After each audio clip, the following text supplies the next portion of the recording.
Come in. Welcome. I'm E.G. Marshall.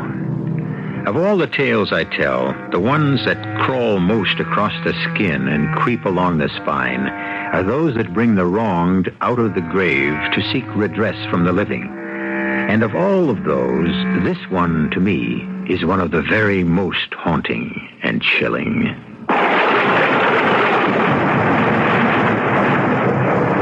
I took the bearings all them years ago when it first was appearing.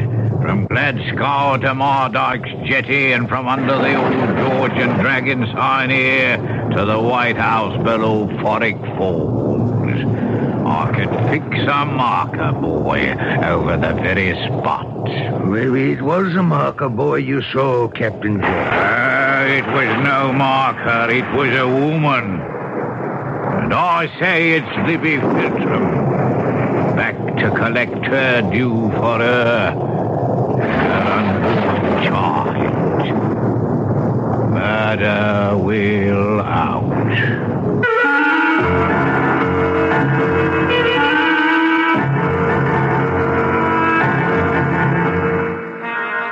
Our mystery drama, The Smile of Death, was written especially for the Mystery Theater by Ian Martin and stars Russell Horton. It is sponsored in part by Buick Motor Division. I'll be back shortly with Act One.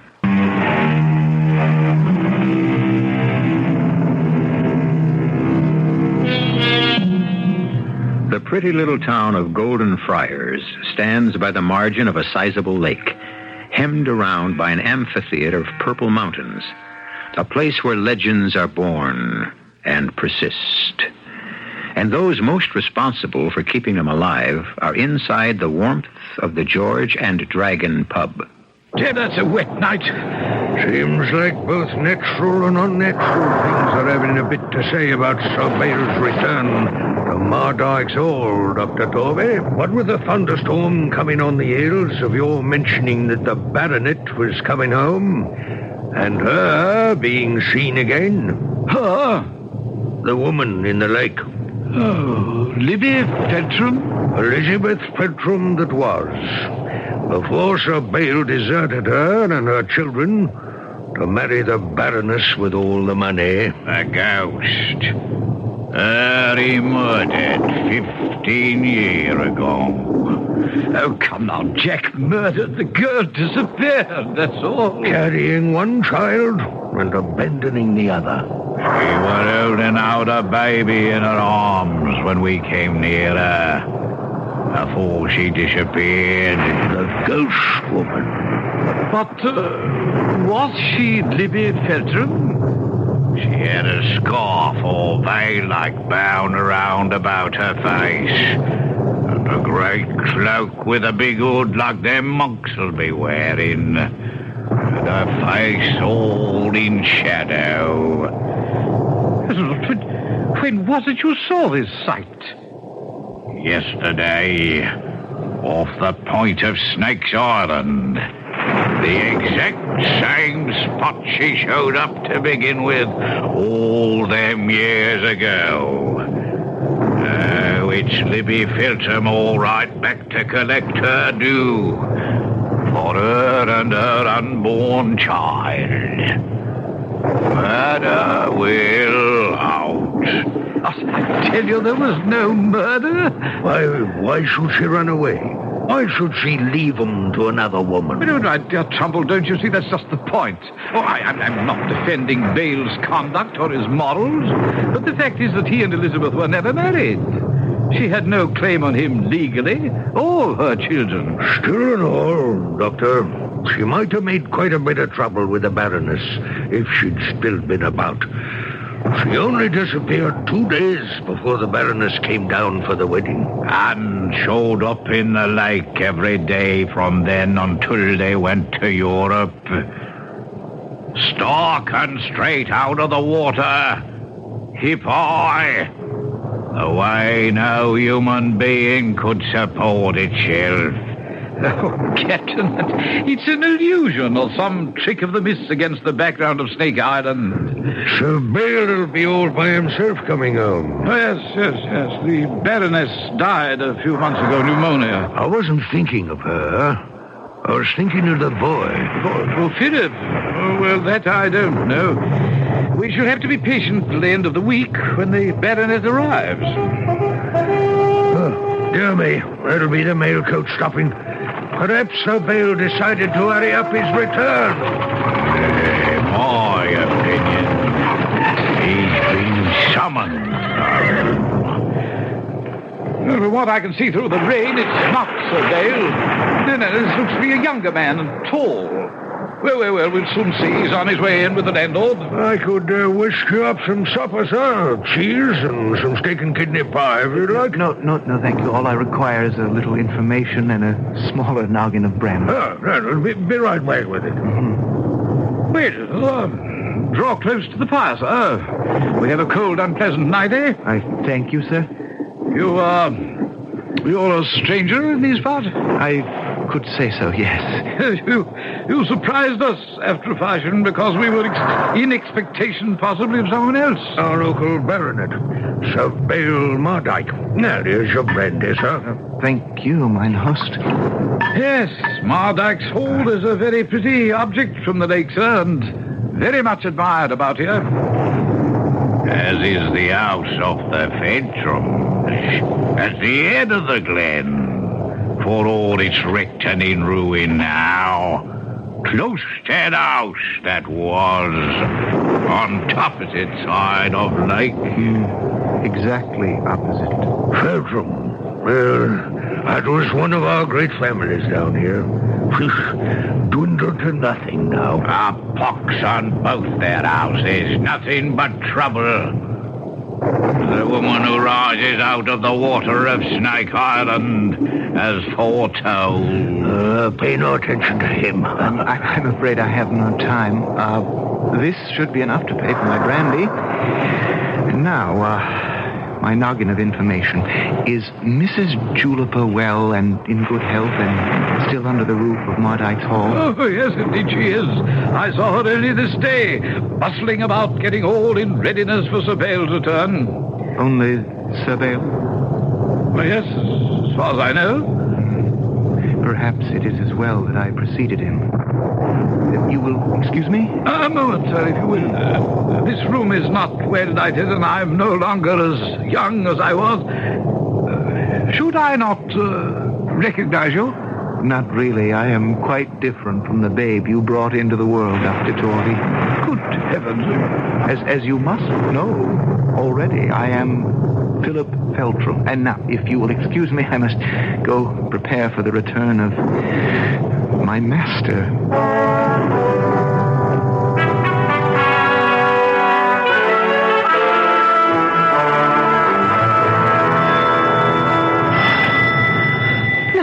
Who can that be?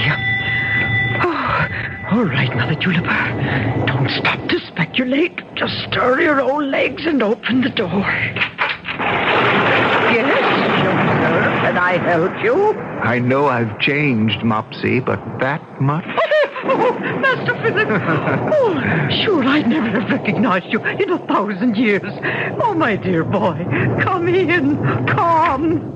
Well, aren't you going to give me a hug? Oh, you're a little big for that now, but all I have to do is be asked.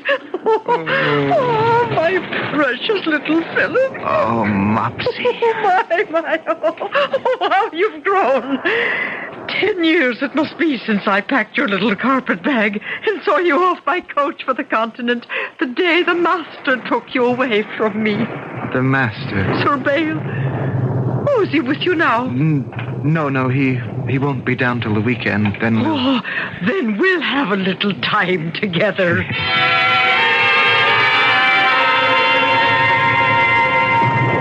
So nothing's changed, is it?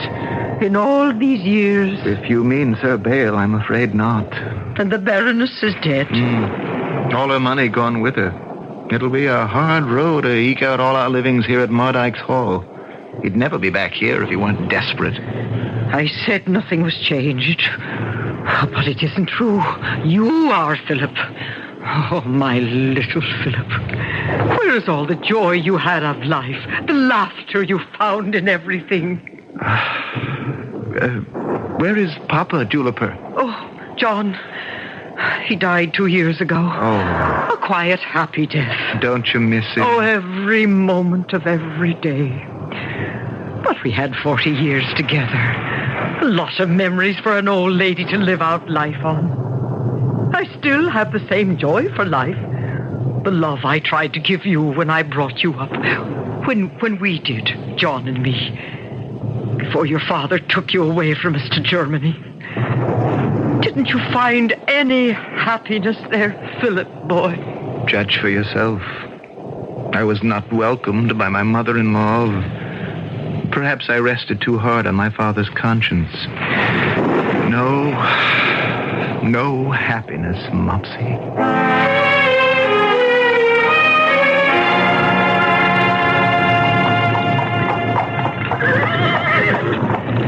Stay there a moment, driver. I'll raise the house and get you some help with the luggage. Where in the name of the devil is anyone? Sir Bale! Mrs. Juniper, glad to see you're still alive. Where is my natural offspring? To speak of him as kindly as possible. Why isn't he here and ready to greet me? Oh, we didn't expect you tonight. Sir Philip. Sir Philip? Well, I meant Philip. He took the trap over Clouston Way to bring my niece back.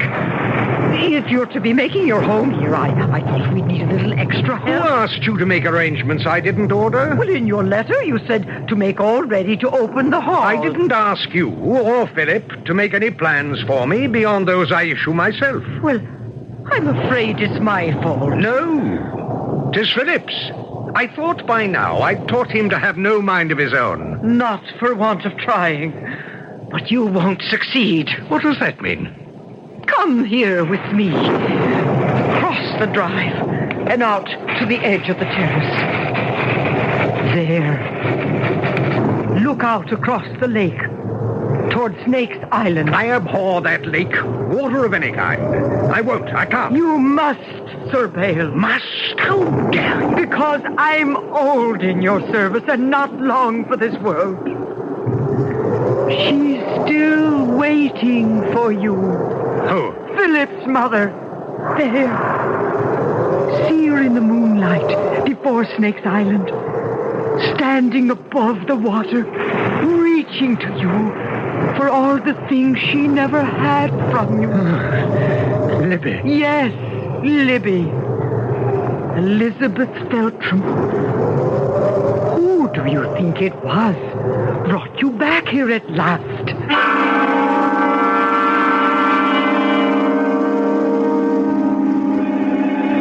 What is that luminous shape that drifts in the eddying mist, reflecting the soft, deceiving light of the moon? Is it the apparition that gossip believes rises from the lake, crying out for justice? Or is it some trick of refracted light, like the Loch Ness Monster could be, or the spinning disk of a UFO? I'll return shortly with Act 2.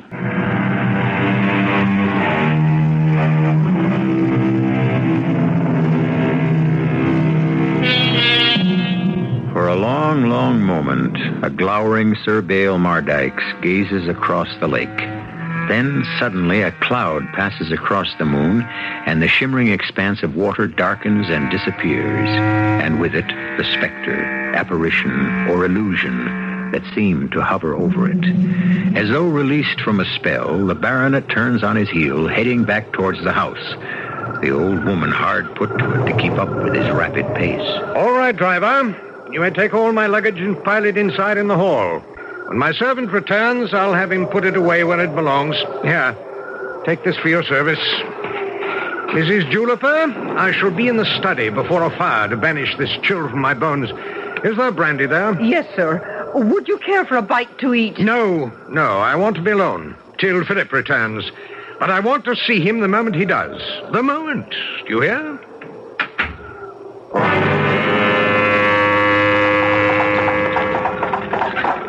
It's coming on to twilight, Mr. Feltram. maybe we'd better hurry. Not for me. I'm in no hurry to face my employer, if he's arrived yet. Now, that's a strange thing to say. Your employer?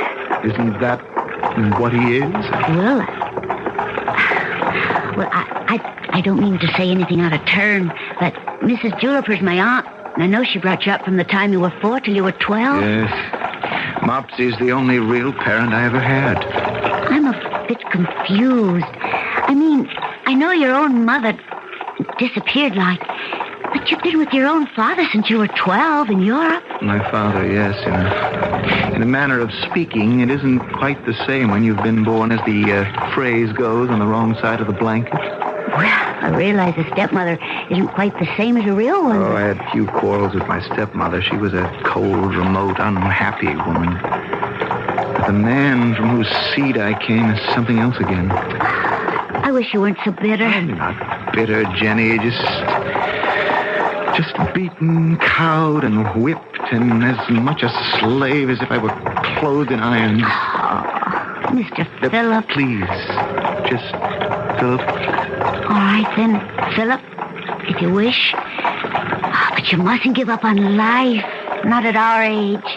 There's too much of it left to live, where anything's possible. Yes, you haven't met Sir Bale yet. And maybe I had better make a little better time. Hoop, Bessie. Oh.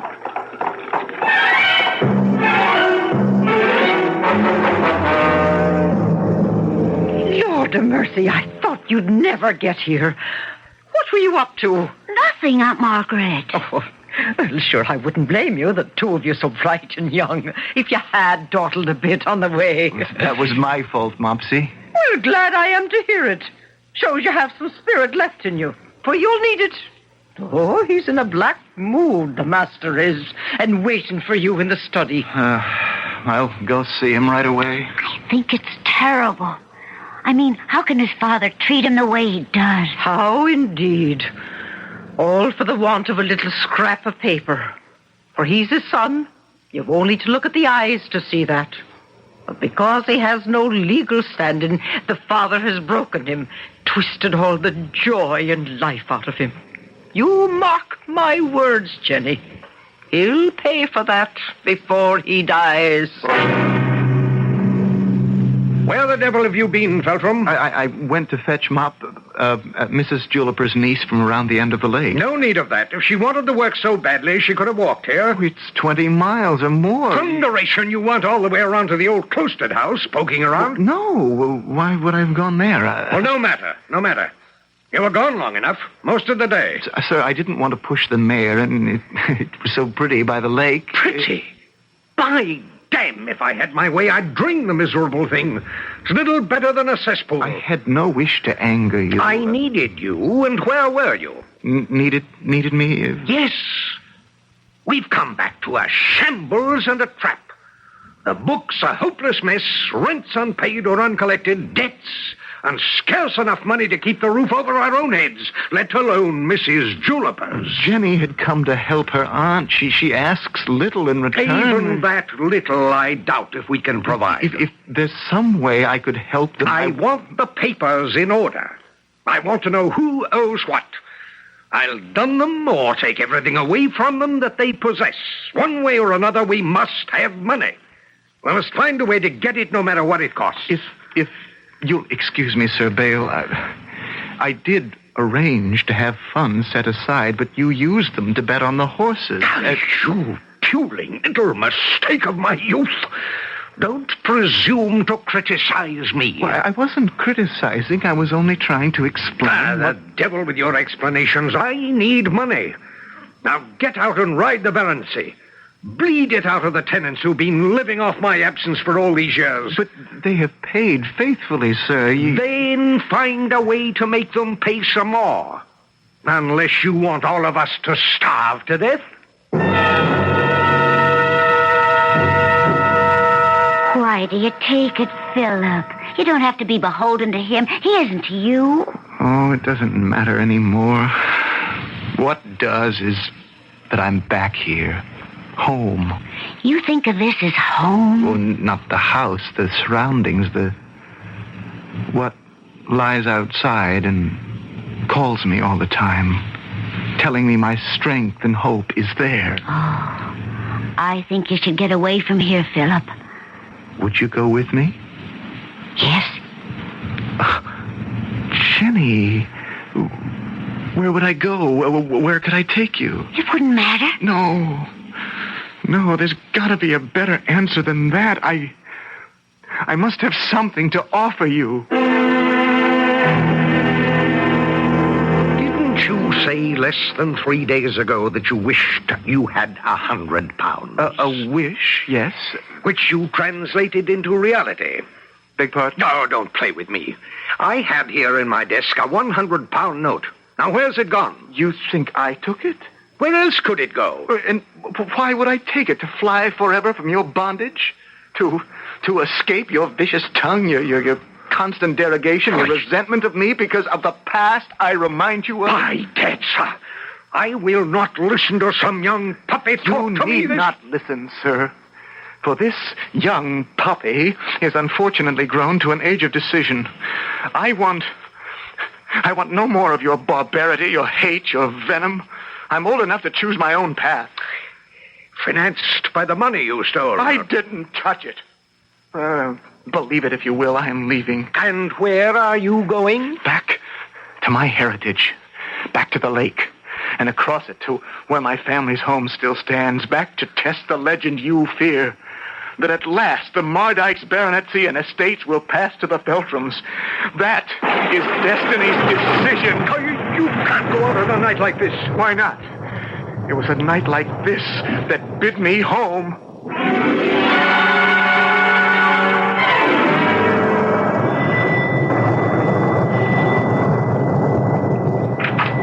Yes? What is it? It be Captain Jack, Mrs. Juniper.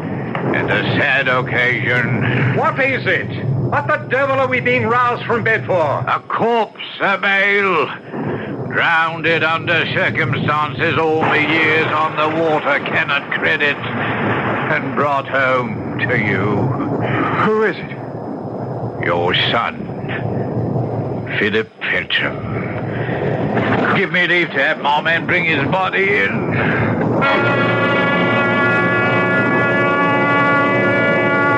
He came to me and offered me £5 to have me and my men row him across the lake immediately and to pass by the north end of Snake's Island. £5, eh? Lot of money, I knows.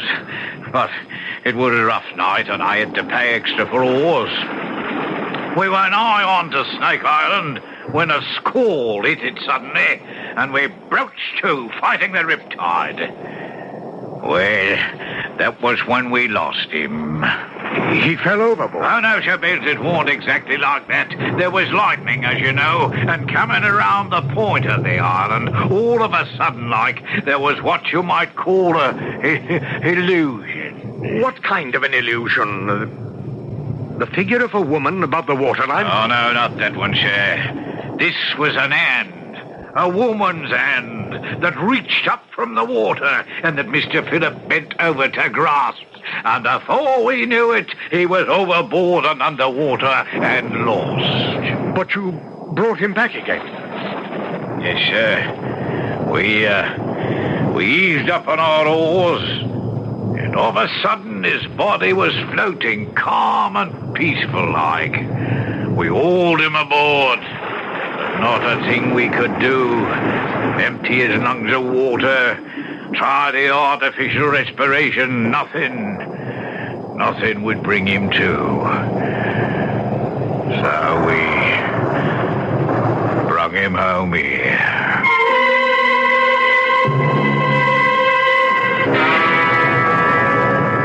There's no question at all, Sir Bale. You did everything you could and more. And I'm sure Captain Jack and his men did. Terrible thing. You're quite sure Philip is... well, that he's drowned? No pulse, no respiration, cold as a lead image in the garden. Oh, no. Philip is dead. Damned irritating little fool. How am I to make do without him? It's a great loss, one's only son. You think I care for that? He was a weakling and a burden. But I had uses for him as a servant. Worst of all, he's stolen £100 from me and left me without a penny. As to that, Sir Bale, you'll have reason to be ashamed. Here's your £100 note. What? I found it among some papers in the waste paper basket that you asked me to empty. So you drove him from the house for nothing, to his death. Well, how was I to know? By gad, Dr. Torby, can't something be done about that corpse? He's grinning at me as if he'd pulled off some trick or something. Rhesus Sardonicus, the smile of death, Sir Bale. Rigor mortis is setting in.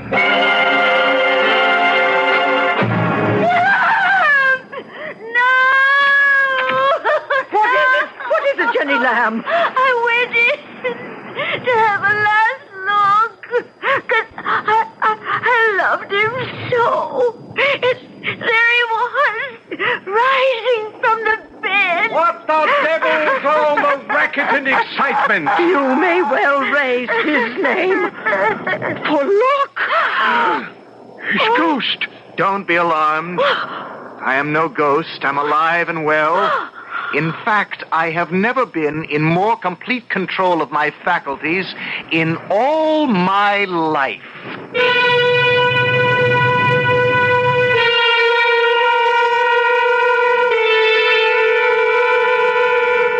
Who and what is he, this Philip Feltram who was drowned and pronounced dead medically? Man or ghost? And almost as amazing and inexplicable is the change in his character, the ring of authority and strength in his tone that all three who face him at that midnight hour react to. I'll return shortly with Act 3.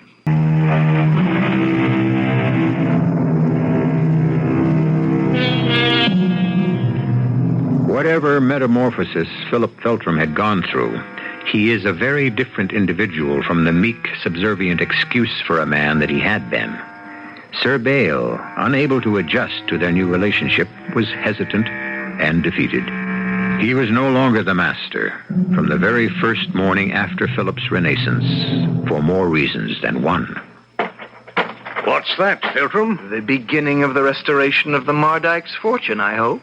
It's a leather purse with money in it. Gold.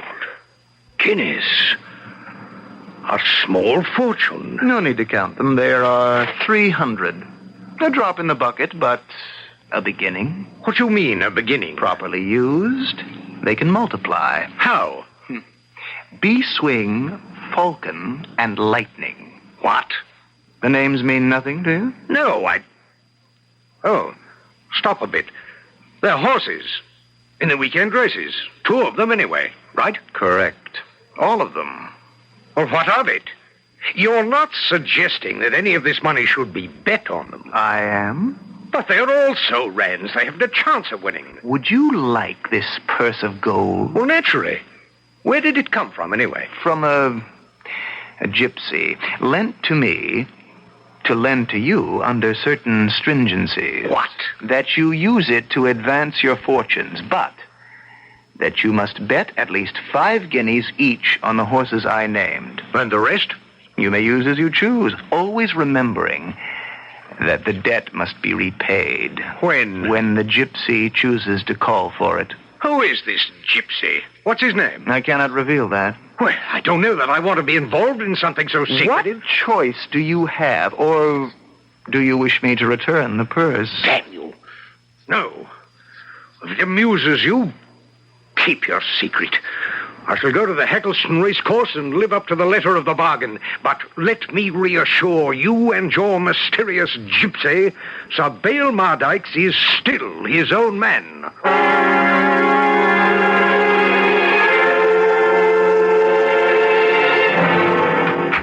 Welcome home, Sir Bale. Good day at the races? Do you ask me that only to vex me? Why, no. I'd heard your horses won. Damn your hide.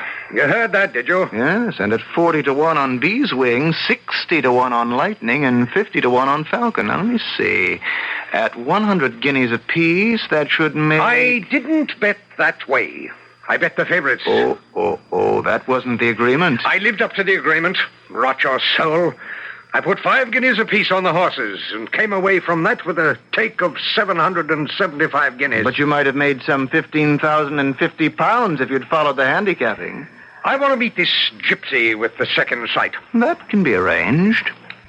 Come with me now, and we'll sail across the lake to the other side where you can meet your benefactor. No man nor any other force will put me on that lake. But you can help me, my boy. How? Find me one of your magic winners through this gypsy for next weekend's races, and I'll plunge all this time. I'll let you know tomorrow.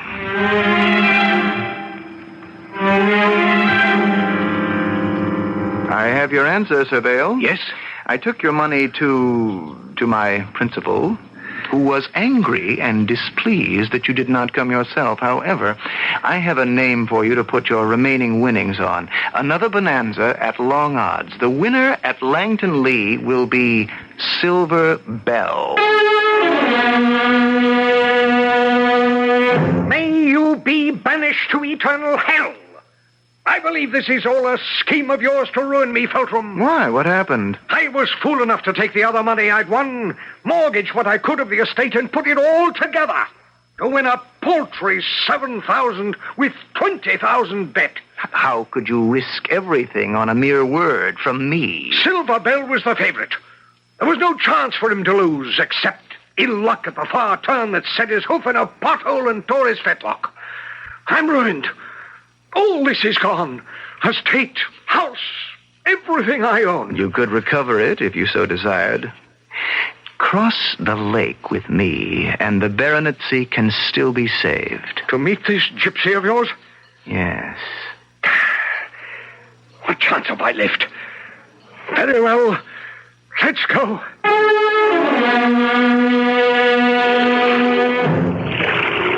Must we set a course so near that accursed Snake's Island? What have you to fear? Nothing. Well, don't tell me you expect to see the famous specter rise from the sea. I tell you nothing.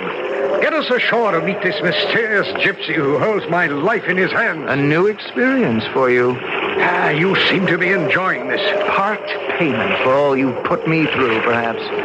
Where are you taking me, Philip? Philip. Doesn't that name sound strange on your lips after all these years? Have no fear. I'm leading you to one who will restore your fortunes. I think I want to turn back. You can't. The course is set. The die is cast.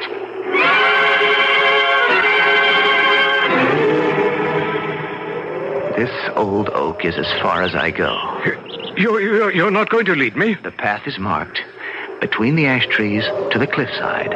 From there to the mulberry bush that marks the entrance to the cave. And there? Your future and your past. I don't understand you. All your life a weakling and a burden, and now all of a sudden all this strength. Ever since your accident. How? You remember the fable of Actaeon in Greek mythology? Who drew his strength from the ground and lost it when lifted above it? Exactly. I was drawn into the water, but rose refreshed and invigorated as if newborn. Go seek the one you must find, and you will know why at last. Well, I don't know if I have the courage. You've gone too far to turn back. You can never turn back anymore. You will find the one you seek in the darkling cave.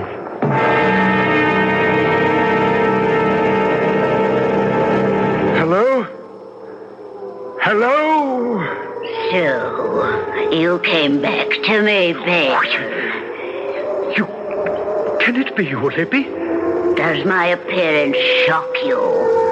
The eroded flesh, barnacles that cling in my hair, the whitening bones. Oh, Lord. What can I say? Nothing. That isn't why I bade you here. Well, there's no excuse for me, I know, but Will, I was young. I was foolish and desperate. The Baroness meant money and a future and escape. Escape from me and the two children you tore from my body. I took care of Philip. Oh, yes, after your fashion.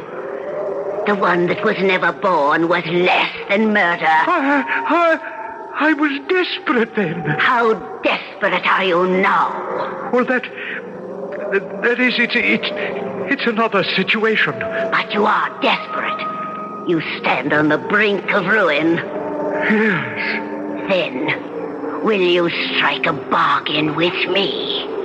What? Who do you think sent you the purse with the 300 guineas? Or told you the horse that would win? You stared me wrong on the most important one. Of course. Because I had to teach you a lesson and bring you here at last so we could make a bargain with life. Oh, this is madness. You are long dead and gone. What are we discussing? Your future and Philip's and mine. I don't understand. I'll explain it for you. I will give you money again, and I will name you horses which will make you a rich man, and the house of Mardyke secure, on one condition, that you give me what you should have nearly 25 years ago. Your name. What? How can I marry you? You're 25 years dead. Philip has made all arrangements with the vicar. If you meet me at the altar of Golden Friars Church tomorrow night at 8 o'clock, the wedding will be performed. But why now? It's impossible. My dowry will be a purse of gold of 10,000 pounds, and the name of a horse which will ensure Mardyke's and its heirs for all time. Do we meet? I will be there. Whatever else betides, I will be there.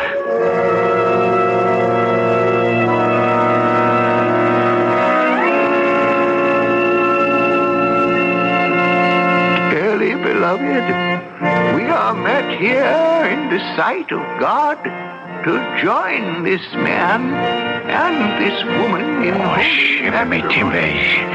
Teaser. Oh, Captain Jack.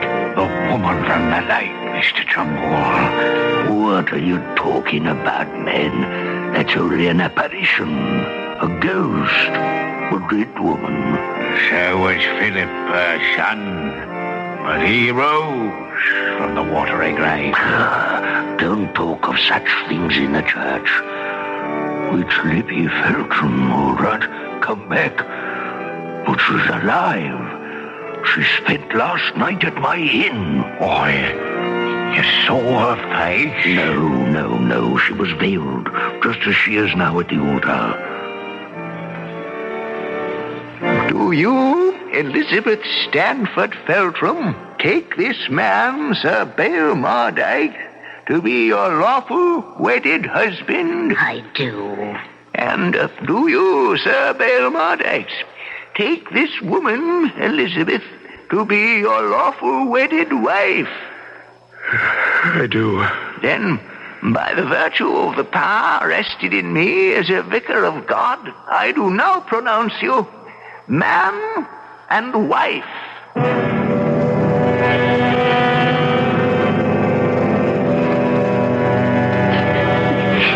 Here, Jenny girl. What are you crying for?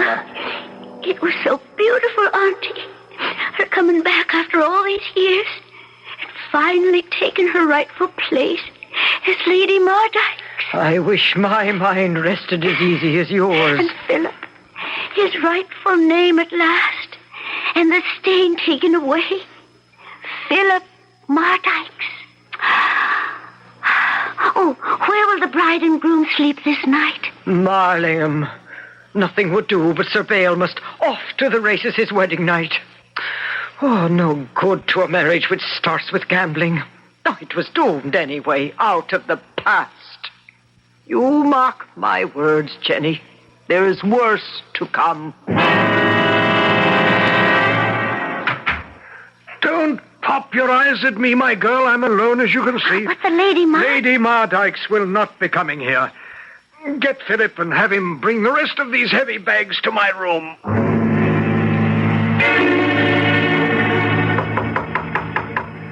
Come. Where do you want these, Father? Put them on the bed with the others. I shall have little enough use for it again. I'll get the door. They are heavy enough. She gave me 3 horses to parley at unbelievable odds, and £10,000 to wager. There's over $1 million on the bed. More than enough to pay all the debts, set the estate to right, and bury me. Bury you? You heard me. I must join my wife. But her home must be mine. This one will be yours. You realize that? I'm sorry, Father. So am I. For many things. Marry your little Jenny, so there will be a Lady Mardykes to light up this gloomy old place and banish the shadows forever. Leave me alone now. As soon as it's dark, I shall go to her. I shall never return. Father, Forget it, Philip Mardykes. Soon to be Sir. It's too late for me. And I go to know better than I deserve.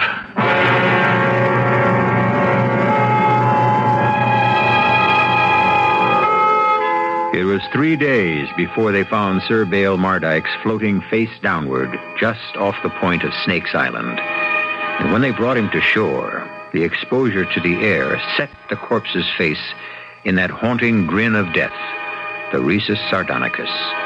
Even the undertaker, with all his art, was unable to wipe it away. I'll be back shortly.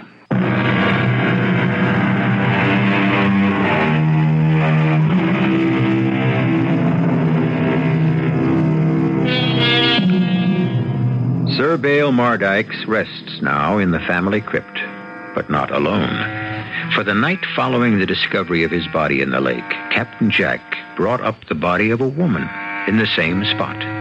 A scarf was wound about her face, but when Philip gently unwound it, there was the face of his mother, Libby, lovely and youthful as it was 15 years ago. She lies in the vault, too, beside the man who at last gave her and her son what he had denied them so long, his name. Our cast included Russell Horton, Court Benson, Ian Martin, Joan Shea, and Evie Juster. The entire production was under the direction of Hyman Brown. And now, a preview of our next tale. Good Lord. Oh, no. Not again. Our room's been ransacked. What a mess. Every drawer open. Look what they've done to our clothes. Oh. Well, at least they've left us something. Not like before when I lost everything I owned. Yeah, well, we'll soon find out what they did take. Not interested in my jewelry. Or the pocket radio. You'd think someone might take that. I busted open this suitcase, but the traveler's checks are still there. I haven't missed anything yet.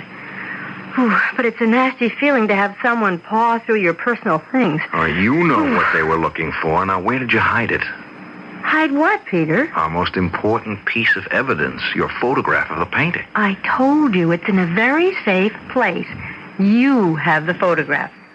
This is E.G. Marshall inviting you to return to our Mystery Theater for another adventure in the macabre. Until next time, pleasant dreams.